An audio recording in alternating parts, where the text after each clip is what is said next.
Alhamdulillah, wassalatu wassalamu ala rasulillah wa ala alihi wa sahbihi ajma'in, amma ba'du. Assalamu alaikum wa rahmatullahi wa barakatuh.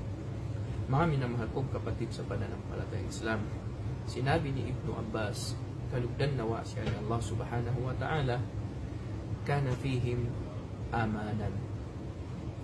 May panahon na kung saan nagkaroon ng dalawang kaligtasan, an-Nabi sallallahu alaihi wasallam wal istighfar.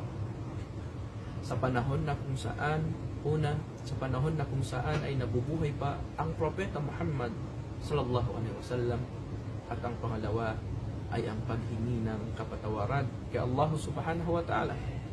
Fadhahaba an-Nabi sallallahu alaihi wasallam wa baqiya istighfar. Nang lumisan ang ating mahal na Propeta Muhammad sallallahu alaihi wasallam, ay nanatili ang paghingi ng kapatawaran kay Allah subhanahu wa ta'ala.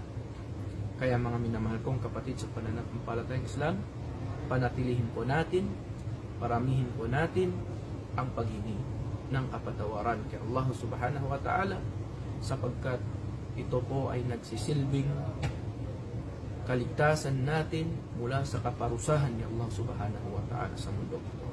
Wa ma kana Allahu mu'adzibahum wa hum yastaghfirun. At hindi sila parurusahan ni Allah subhanahu wa ta'ala habang sila ay humihingi ng kapatawaran kay Allah subhanahu wa ta'ala. Sinabi ni Ali bin Abi Talib, kalugdan nawa siya ni Allah subhanahu wa ta'ala, ajibtu liman yuhlak wan najatu ma'ahu.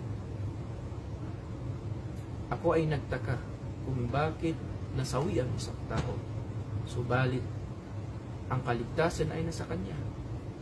Qila wa mahi. At may nagtanong, ano po iyon?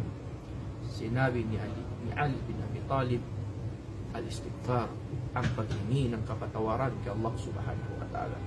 Ibilang nawatay ng Allah subhanahu wa ta'ala sa kanyang mga alipin na laging humihingi ng kapatawaran kay Allah subhanahu wa ta'ala. Wassalamu alaikum wa rahmatullahi wa barakatuh.